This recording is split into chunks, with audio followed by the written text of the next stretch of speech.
Pernah dengar gempa Pacitan? Getarannya terasa sampai Yogyakarta. Tapi tahu nggak, di balik gempa 5,6 ini ada fakta yang bikin kita mikir ulang. Dari soal keselamatan sampai nama lo? Iya, nama lo bisa punya hubungan. Penasaran? Yuk, kita bedah semuanya dengan cara paling seru. Jadi gini ceritanya. Sabtu 27 Juni 2026, jam 14.47 WIB, gempa tektonik magnitudo 5,6 guncang Pacitan, Jawa Timur. Pusatnya di laut, kedalaman cuma 10 km, super dangkal. BMKG langsung rilis info, untung nggak berpotensi tsunami.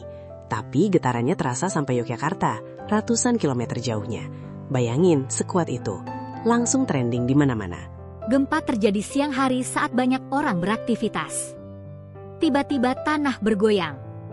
Di Pacitan, guncangan mencapai skala 3-4 mmi, orang di dalam rumah ngerasa seperti ada truk besar lewat. Di Yogyakarta skala 2-3, masih kerasa. Setelah gempa utama, BMKG catat 3 gempa susulan kecil dalam 1 jam pertama. Tapi tenang, aktivitas seismik makin menurun. Kenapa? Ini semua karena proses alam di zona subduksi.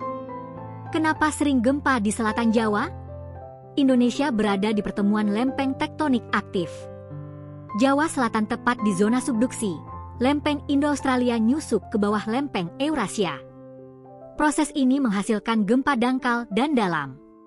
Gempa Pacitan kali ini termasuk dangkal, jadi getarannya kuat terasa. Sejarah mencatat daerah ini sering diguncang gempa besar, seperti Yogyakarta 2006. Paham konteks geologis ini penting untuk mitigasi. Fakta pertama, gempa ini terjadi di segmen megathrust yang sudah lama tidak lepas. Para ahli khawatir segmen ini menyimpan energi besar. Tapi gempa 5,6 ini tidak cukup untuk melepaskan seluruh potensi. Artinya, potensi gempa lebih besar tetap ada. Tapi jangan panik. BMKG terus pantau. Yang penting, kita siap siaga. Fakta ini jarang dibahas di media loh. Fakta kedua, kedalaman hanya 10 km, super dangkal. Bayangin, pusat gempa cuma 10 km di bawah dasar laut. Itu sebabnya getaran bisa sampai jauh.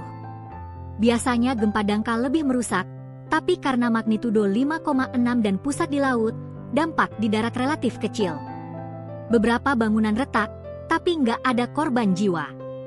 Laut jadi buffer alami. Banyak yang bilang gempa 5,6 itu kecil dan nggak berbahaya. Padahal, yang penting bukan cuma magnitudo, tapi intensitas guncangan. Gempa dangkal 5,6 bisa lebih terasa daripada gempa dalam 6,0. Jangan remehkan. Juga mitos bahwa gempa bisa diprediksi. Sampai sekarang belum ada teknologi akurat. Jadi kalau ada yang klaim bisa, itu hoaks. Sebenarnya yang terjadi murni alamiah, bukan karena aktivitas manusia. BMKG pastikan tidak ada potensi tsunami dan gempa susulan tidak akan lebih besar. Jadi jangan panik, tapi tetap waspada. Dampak langsung, beberapa bangunan di Pacitan retak, terutama rumah-rumah tua. Di Yogyakarta, orang berhamburan keluar. Aktivitas sempat terhenti. Di medsos, gempa ini trending. Banyak yang share pengalaman. Juga ada laporan tanah longsor kecil di Pacitan akibat guncangan. Tapi secara keseluruhan, dampak fisik terbilang ringan. Kedepannya, gempa ini jadi pengingat penting. Indonesia adalah negara rawan gempa. Pemerintah setempat sudah melakukan sosialisasi mitigasi. Masyarakat mulai sadar pentingnya bangunan tahan gempa. Juga, sistem peringatan dini perlu ditingkatkan. Semoga kejadian ini mendorong persiapan lebih baik. Karena kapanpun bisa terjadi lagi. Pernah nggak lo mikir, gempa ini bisa jadi momentum untuk introspeksi?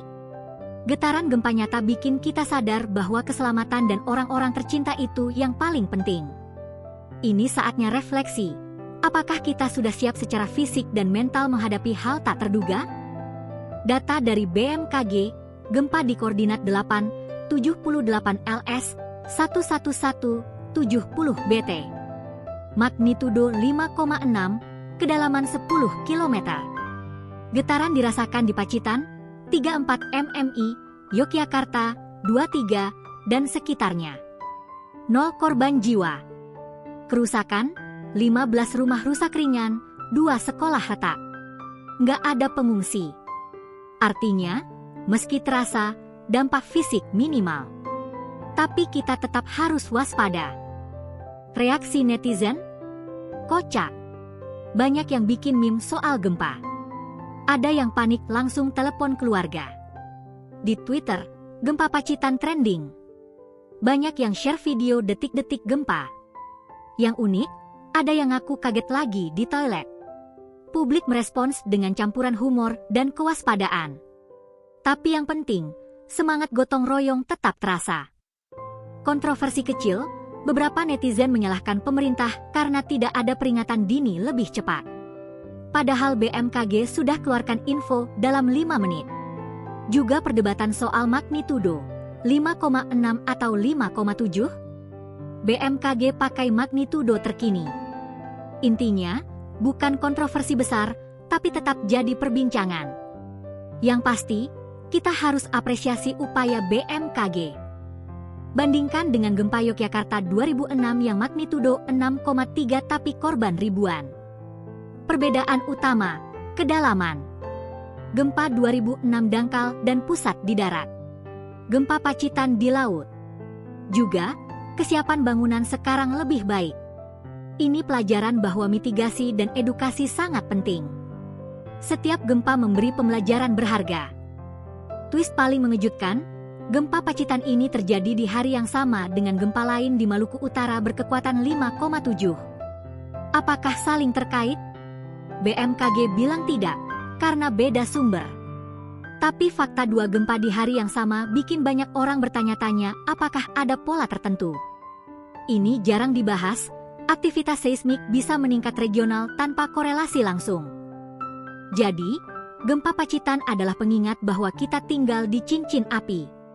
Tapi juga menunjukkan bahwa dengan persiapan baik, dampak bisa diminimalisir. Jangan takut, tapi jangan lengah. Dan buat lo yang mungkin penasaran, getaran hati mantan memang kuat, tapi gempa bumi asli lebih nyata. Mari kita tetap waspada dan saling support. Gimana menurut lo? Apakah lo juga merasakan getaran? Atau punya pengalaman seru? Cerita di kolom komentar ya. Jangan lupa share video ini ke teman-teman biar mereka paham. Subscribe juga buat konten viral dan informatif lainnya. Sampai jumpa di video selanjutnya.